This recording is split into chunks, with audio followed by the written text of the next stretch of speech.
o livro de número 11, e aí um problema que eu relatei nesse período, né, que nós já estamos trabalhando, né,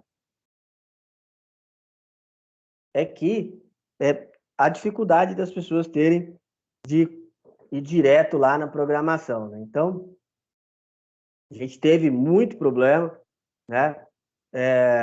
E aí, tem assim, no dia a dia, né? E aí, por isso que eu tenho dado uma esticadinha na lógica, para que vocês tenham um conhecimento cada vez melhor. Pessoal, e aí, para que vocês aprendam melhor, né? Vocês precisam aí de fazer os exercícios que eu passo. A melhor maneira é fazer os exercícios, né? A melhor maneira aí é vocês fazerem os exercícios, e aí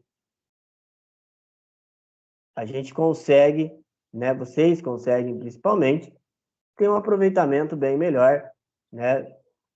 De tudo que a gente está fazendo, né?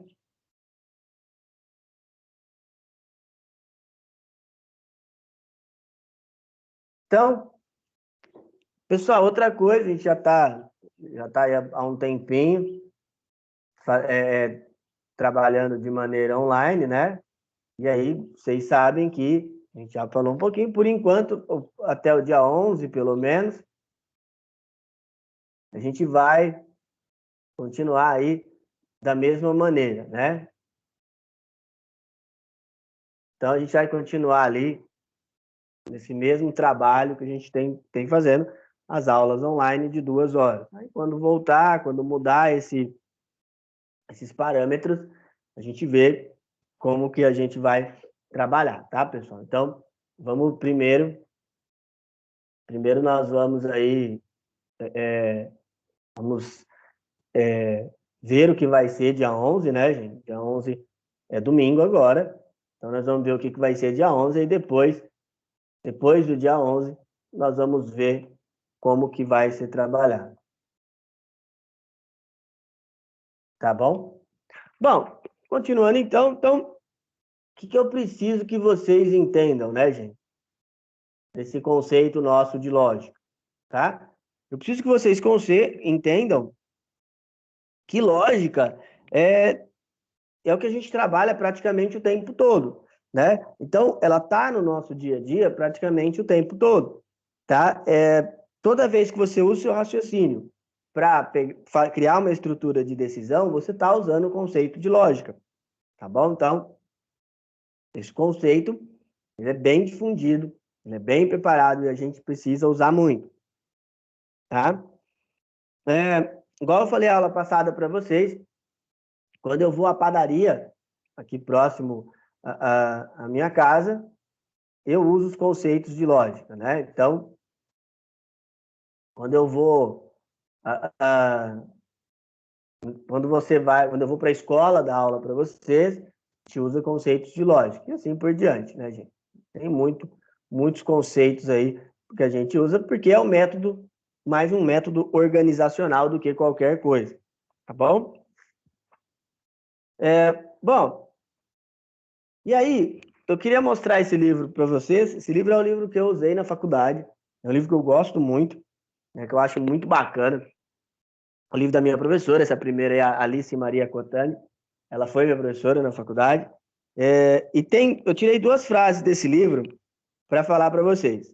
Uma é assim: a lógica defende o uso da razão para entender, calcular, processar, pesquisar, questionar, decidir sobre as coisas do mundo. Por isso, praticamente tudo que os homens fazem é orientado por ela, de palavras científicas a decisões do dia a dia. Então, quer dizer, tudo que nós acionamos no nosso dia a dia, né, nós temos utilização de lógica, né? Nós temos pelo menos o raciocínio e o pensamento lógico para que possamos chegar no objetivo final, tá? Então, nós vamos encaminhando e vamos fazendo o objetivo. E o outro parágrafo é esse aqui, ó. O que é uma sequência lógica, né? Uma sequência lógica é um grupo de passos estabelecidos para chegar a um resultado, a um objetivo ou a solução de um problema. Em informática, instrução é uma ordem ou um comando que indica ao computador uma ação elementar a ser executada. Então, quer dizer, se você vê a primeira parte, fala assim que uma lógica é um grupo de passos. Então, não estou falando só de programação. Estou falando um grupo de passos que nós podemos usar no dia a dia, desde para fazer um arroz ou então para criar um sistema. Então, esse grupo de passos você usa lógica, né? E no computador, nós usamos o algoritmo, né? Esse algoritmo que nós criamos alguns agora durante as aulas aí. E aí, pessoal, o que nós temos que ficar mais espertos nos usos de algoritmos é o seguinte: como que eu vou transformar isso aí? Eu vou transformar esse português que eu conheço para a linguagem de computador. Então, a minha meta é trazer do português, né, para a linguagem de computador o que eu vou ter de uso. Tá? Então, o que é a linguagem para o computador? É a linguagem de programação. E aí, como que ela evoluiu? Primeiro, como ela foi criada. Lá no livro 4, se eu não estou enganado, na primeira aula, nós falávamos sobre as tecnologias, sobre como trabalhar com essa parte. Né? Como que eu vou trabalhar com o uso aí, né, do sistema operacional. Como o sistema operacional evoluiu. E é bem interessante nós sabermos que o sistema operacional, ele vem, né, desde parte só mecânica, né? Então, o pai dos sistemas operacionais é algo bem mecânico que a gente vê ali, né? E depois ele começa a evoluir. Primeiro, ele vem com uma linguagem quase de máquina, o assembly, que é 0 e 1, 0 e 1, né? Que é os números binários. As linguagens, elas vão evoluindo. O nosso querido Tannenbaum escreve a linguagem C, e aí o sistema Unix é feito todo em C. Surge a programação em hexadecimal, aí os sistemas começam a ficar mais avançados ainda. Surgem outras linguagens, elas vão evoluindo, elas vão virando linguagens visuais, e aí vai até chegar ao que nós temos hoje, tá? Bom, e aí, pessoal, como é que um algoritmo ele é estruturado? Como é que você vai pensar? Primeiro, você vai estudar o problema. Quando nós vamos programar, quando nós vamos criar um sistema, o primeiro passo é verificar qual o problema que nós estamos querendo solucionar. Feito isso, pessoal, a gente vai estruturar o algoritmo. Então, vai fazer a estruturação desse algoritmo. Como que eu vou melhorar como que eu vou solucionar esse problema? Depois, vai desenvolver o código de programação. Lá no algoritmo, eu posso já pensar no pseudocódigo, pensar na forma que eu vou trabalhar. Tá? Então, aí eu vou começar a pensar na programação. E depois eu vou implantar a solução. Uma coisa que é interessante, eu já trabalhei com isso, é implantação de soluções. É muito interessante isso aí, pessoal. A implantação de soluções, porque quando a gente terminava, né, ou quando uma empresa termina ali de programar, de fazer o seu sistema, ela vai e ela começa a trabalhar na parte de implantação, que não é simples, tá, galera? Implantar um sistema não é nada simples. Você vai numa empresa, por exemplo, você começa a trabalhar nela, e você começa a ter o conhecimento de como essa empresa vai utilizar, né, o seu sistema ali. E as dificuldades, principalmente, né? Bom, e aí como é que nós representamos o algoritmo? Nós já aprendemos isso aí. Descrição narrativa, que são os conceitos descritos, o fluxograma, que são as bolinhas que a gente vai fazendo lá, e o português estruturado, ou pseudocódigo, que aí é o que mais se aproxima da programação, né? É o que mais a gente se aproxima lá da linguagem de programação, seja ela qual for que nós formos utilizar. Bom, aí tem umas regrinhas para que nós possamos fazer um algoritmo. Quais essas regras, pessoal? Primeiro, ser direto. Tentar palavras curtas, lembrando que quanto mais passos você dá num programa ou num algoritmo que seja, mais pesado vai ficar esse programa. Então, se você der inúmeros passos, inúmeras voltas e passos a mais pesado ele vai ficar. Seja detalhista, procure colocar comentários, procure fazer com que o seu programa seja rico em detalhes, seja lógico, é evidente, né, que os passos tenham uma sequência lógica de fatos, que tenha início, meio e fim. Ser objetivo, igual eu falei, tentar chegar ao final do seu objetivo com o menor número de passos possível. Por que isso, pessoal? Porque se você tiver muitos passos, quanto mais passos você tiver, mais pesado vai ficar o seu algoritmo, o seu programa em si. Ser claro, né? Falar com uma linguagem clara, concisa, lembrando que pode acontecer de outra pessoa ter que olhar o seu código, tá? Por isso, o seu código tem que ser compreensível. Então, por exemplo, às vezes você vai trabalhar num algoritmo muito grande ou num software muito grande. Então, se você não for compreensível, a outra pessoa que for utilizá-lo, né, não vai conseguir continuar a redigi-lo. E ser crítico consigo mesmo. Nunca achar que o que você fez está perfeito. Isso aí não existe, tá, gente? Não existe o sintoma de perfeição.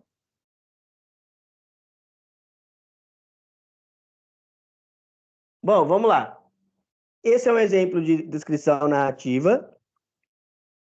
Esse é um exemplo do nosso querido fluxograma. A gente já fez alguns. E esse é um exemplo do pseudocódigo. Tá? Bom, galera, vamos fazer o nosso primeiro exercício, tá? E aí, façam nas 3 opções, tá? Descrição narrativa, no fluxograma e no português estruturado. Vai lá, pessoal.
Vamos lá, pessoal? Já deu tempo aí, né?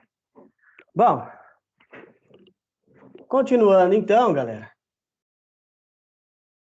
Vamos ver como é que fica. Esses são bem simplesinhos, né? Então, são muito simples mesmo se fazer. Então, basicamente é a mesma, né?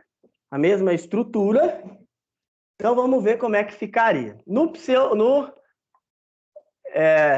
método de descrição narrativa. Como que a gente faria, pessoal? Primeiro, ler o primeiro número.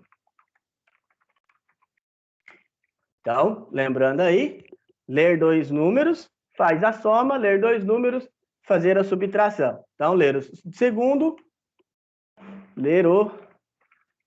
número.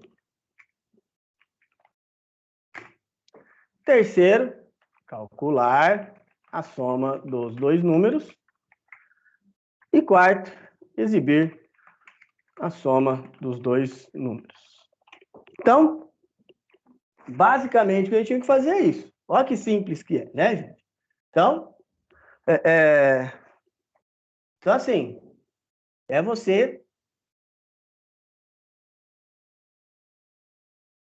Então,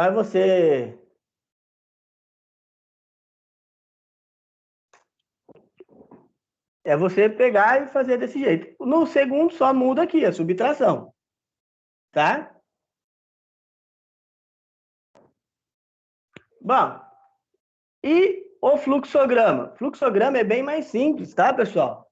Que ali, do que às vezes a gente acha. Olha como é simples. A gente vai pegar, ó, ele vai iniciar, início, lembrando que esse é o de início, tá? Segundo, ler o número 1, número 2. E aí eu coloquei o resultado aqui, pessoal, porque lá no algoritmo nós temos que pôr o resultado. Então, por isso eu já deixei com o resultado aqui, tá bom? Bom, resultado, recebe número 1 mais número 2. Aí, galera, uma coisa que a gente tem que ter em mente é o seguinte, não há necessidade de eu pôr aqui, ó, entre parênteses nesse caso, na soma e na subtração e na multiplicação, quando for apenas dois números e um cálculo só, não há necessidade de pôr parênteses, tá? Só no caso da divisão aí precisa, né? E quando tiver mais que uma operação, a gente usa o parênteses para poder ver qual que nós vamos fazer primeiro, tá bom? Bom, depois exibe o resultado e fim do algoritmo. E no da subtração? É só pôr um sinal de menos aqui. Belezura? Continuando, pessoal. Então, aí vamos pro nosso querido aí, Visual G, né? Então, eu vou declarar três variáveis, né? Vou colocar N1 para o número 1, N2 para o número 2 e resultado que vai armazenar o resultado. São inteiro, certo? E o que vai fazer? Primeiro eu preciso ler, né? Então eu posso fazer aqui, ó, leia N1, leia N2.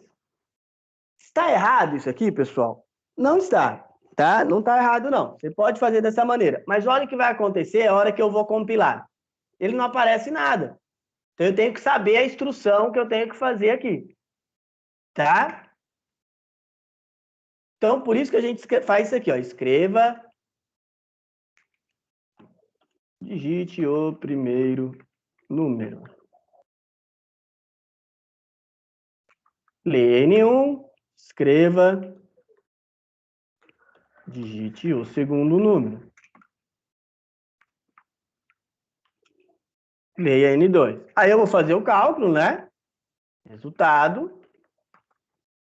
Uma das diferenças é essa, e é uma das coisas que eu sempre falo para os alunos, é o seguinte, é o fato de que da gente trabalhar com alguns estilos. Por exemplo, aqui eu estou falando, ó, resultado recebe,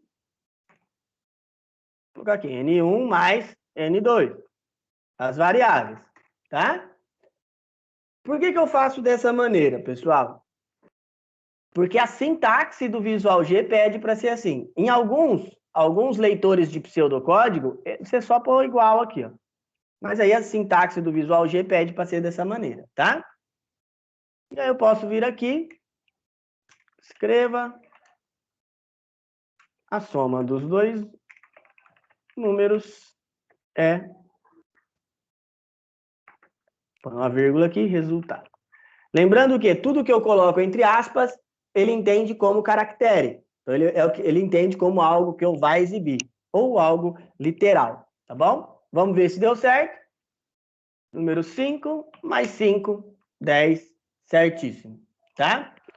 E o outro é subtração, só vir aqui e mudar aqui, ó, menos. E aqui eu posso mudar aqui a subtração. O F9, 10, 5, 5, certíssimo. Tá bom? Pessoal, alguma pergunta? Tranquilo por enquanto? Podemos continuar? Vamos lá, então. Bom, continuando a nossa lógica de programação aí, vamos falar do fluxograma. O fluxograma, pessoal, se você for estudar lá os elementos, vocês vão ver que ele tem vários, tá? Ele tem bastante mesmo.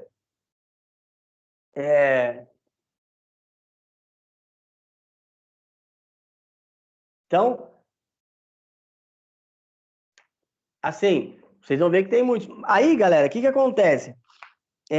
A gente vai, logicamente, que a gente vai ter os mais usados. A gente vai ter o que nós vamos pôr na frente para nós. Então, tem a seta, que ela vai te dar a instrução de onde vai, a terminação, tá? O processo, decisão, atraso, dados e documento. Esses são alguns exemplos. E quais nós mais utilizamos, né? Por exemplo, uma estrutura de decisão. Esse losango, a gente só vai usar, pessoal, quando precisar fazer uma pergunta. Por exemplo, uma função C. Você pergunta assim, eu quero sair se estiver sol. Então, o programa vai falar, está sol? Caso estiver sol, eu vou sair. Se não, eu vou ficar em casa. Simples assim. Ah lá, ó. Então, o primeiro é o de início e fim, ele indica o início ou o término de uma sequência lógica.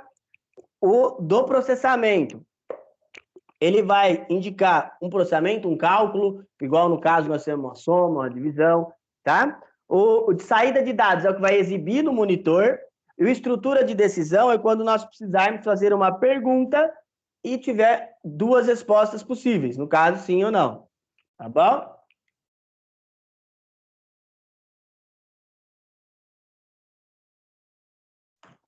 Tá? Bom, esse é o pseudocódigo, é o que nós fizemos agora, né? Pseudocódigo, ou no nosso caso, nós chamamos também de Portugal. Na próxima aula, nós vamos fazer bastante exemplo de pseudocódigo, e aí eu creio que seja, acho que a penúltima, a última aula de lógica, tá? E depois nós vamos para programação. Esse é como você inicia o algoritmo, então quando você vai iniciar, ele vai começar dessa maneira.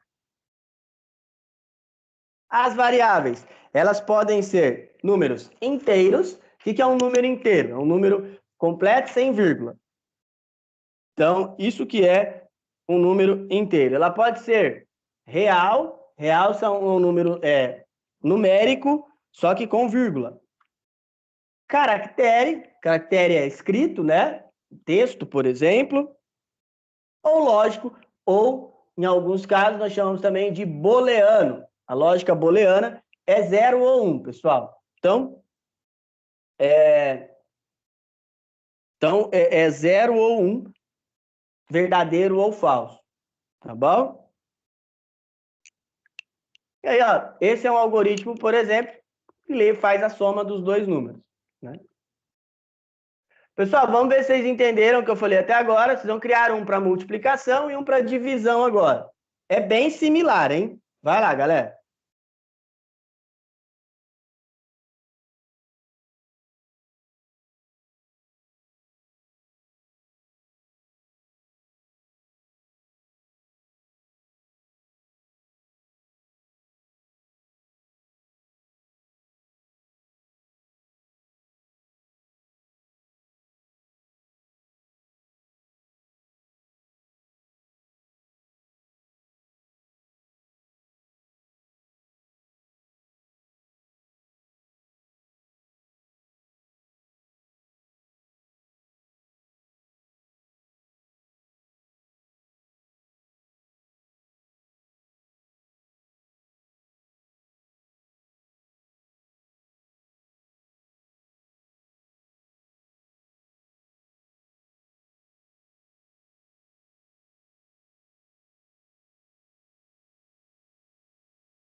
Vamos lá, pessoal? Deu tempo aí, né? Então, bom, continuando, então, basicamente é bem igual ao que a gente fez no outro. A diferença é que a multiplicação e divisão, e na divisão tem um porémzinho, né? Então, vamos lá. Na multiplicação, vamos pegar a descrição narrativa, né? Ler o primeiro número, ler o segundo número, calcular a multiplicação dos dois números e exibir a multiplicação dos dois números. Simples assim. Tá? Bom, e na divisão? Então, vamos fazer o fluxograma primeiro, e aí depois a gente faz da divisão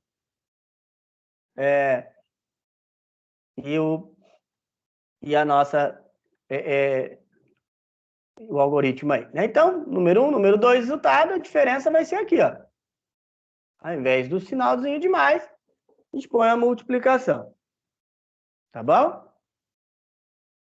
Bom, tranquilinho, vamos lá para o nosso aqui para o visual G. Pode ser tudo inteiro, não tem problema. Primeiro número, segundo número, só vai mudar aqui, asterisco, a multiplicação. Vamos lá, mais novo. Olha lá, ele fez o cálculo, tranquilo. Eu falei para vocês que a divisão vai mudar alguma coisa, né? Então, o que vai mudar na divisão? Vamos lá. Vamos começar aqui com a descrição narrativa. 1. Ler o primeiro número. 2. Ler o segundo número. Agora que vem a parte da divisão que a gente tem que ver. Aí aqui, pessoal, verificar se o segundo número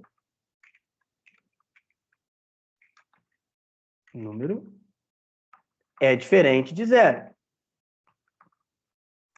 Por quê? Se for igual a 0, mensagem de erro. Se não, dividir o primeiro pelo segundo. 5. Exibir a divisão. Então, esse aqui muda um pouco, né? Ele vai ter que ter uma estrutura ali para poder verificar. Então, vamos lá para o fluxograma. O que vai mudar aqui, pessoal? Esse passo aqui, ó, vamos pôr ele para cá. Aqui, ó, vamos pôr ele aqui, ó. E colocar aqui, eu tenho que pôr mais uma instrução, caso seja errado. Opa, peraí. Vamos lá. Então, a gente tem que pôr aqui, ó, uma estrutura de decisão. Cadê o meu fluxograma? Tá aqui. Então, vou pôr aqui uma estrutura de decisão.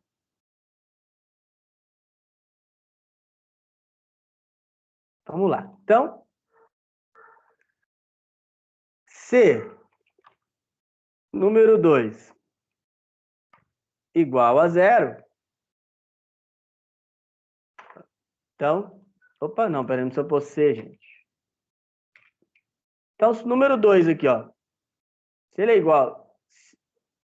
ele for igual a 0, vou pegar uma setinha e pôr para cá, né?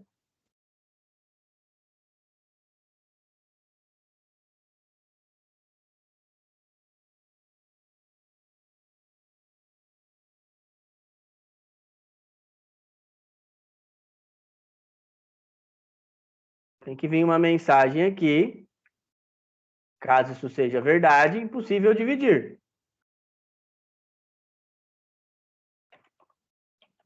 Então, né? Uma caixinha de texto aqui.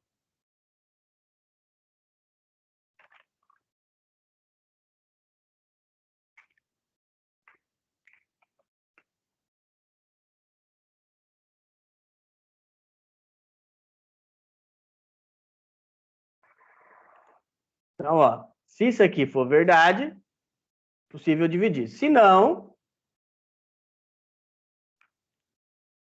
se for diferente de zero, aí ele vai fazer o cálculo e depois ele vai exibir o resultado aqui, ó, tá? Aí depois ele vai finalizar. Ou então aqui também.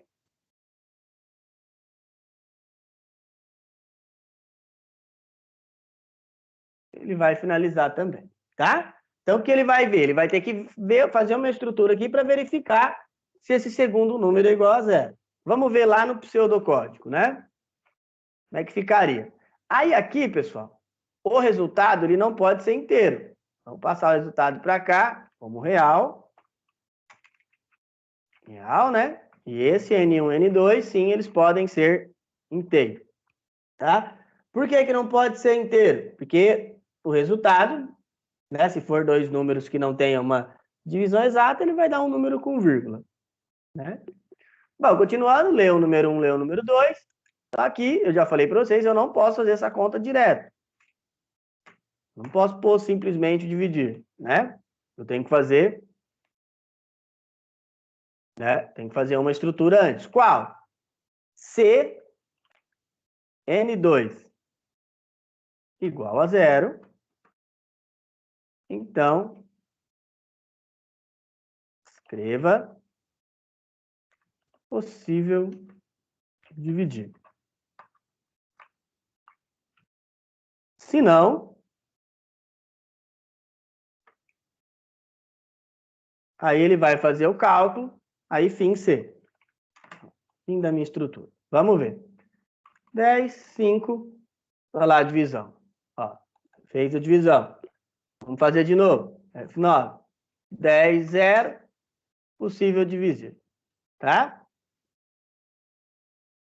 Na verdade, isso aqui tem que ser aqui. Aí. Ele escrever só impossível dividir. Tá? Aí, ó. Prontinho. Tá? O que a gente tem que lembrar é que aqui entrou uma função C. Na próxima aula a gente vai falar em função com mais propriedade. Bom, pessoal, e o Visual G, né? O Visual G não existe só ele, tá? Não tem só esse programa para você poder fazer edição de algoritmos. Existem alguns outros que a gente pode utilizar para fazer edição de algoritmos. Mas o Visual G é o mais simplesinho de todos, ele é gratuito, tá? E dá para usar bem. Tem um outro que eu estava até fazendo uns testes nele, que fazia tempo que eu não usava e ele teve uma atualização. Deixa eu só achar o nome. Depois que eu achar o nome, eu passo para vocês. Quer ver? Peraí que eu tinha... Portugal Studio. Fazia muito tempo que eu não usava. Teve uma atualizaçãozinha, ele ficou bem legal, mas o Visual G vai suprir nossas necessidades, tá? Bom, basicamente, o Visual G ele é desenvolvido, ele é dividido em dados de entrada, com o comando leia, e dados de saída com o comando escreva. Então, ler é quando você vai armazenar alguma coisa, escrever é quando você vai mostrar alguma coisa. Igual nós falamos, as variáveis elas podem ser do tipo inteiro, que são números sem vírgula, real, números com vírgula, caractere, que são escritos, e lógico, que é verdadeiro ou falso, tá? Quando você abrir o seu Visual G, essa é a instrução básica que vai aparecer, tá, pessoal? E aí, quando tiver barra, é comentário, então você pode trocar a hora que você quiser. Esse exemplo de declaração, ó, por exemplo, ali eu declarei número 1, número 2, real, então inteiro. Um nome você pode adequar como caractere. E um valor, por exemplo, ali, matriculado. Vamos supor que ele quer verificar se um aluno já é matriculado. Aí é sim ou não. Esses são os nossos operadores aritméticos: adição, subtração, multiplicação, divisão e potenciação. Os relacionais, igual. A gente já viu que é o recebe para cálculo. Tem dois igual, tá, gente? O igual para cálculo. Para receber um valor, é só pôr o sinal de igual. igual para fazer cálculo é só pôr igual mesmo. Os operadores lógicos, né? E, ou e não. Então, por exemplo, o e, para você satisfazer essa necessidade, ele precisa ter as duas opções verificadas, então ele precisa ali ser os dois verdadeiros, tá? O ou ele pode ser só uma e o não é de negação. Pessoal, vamos para o último exercício de hoje. Vai lá, pessoal.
Olá, pessoal. Alguém tem alguma dúvida aí?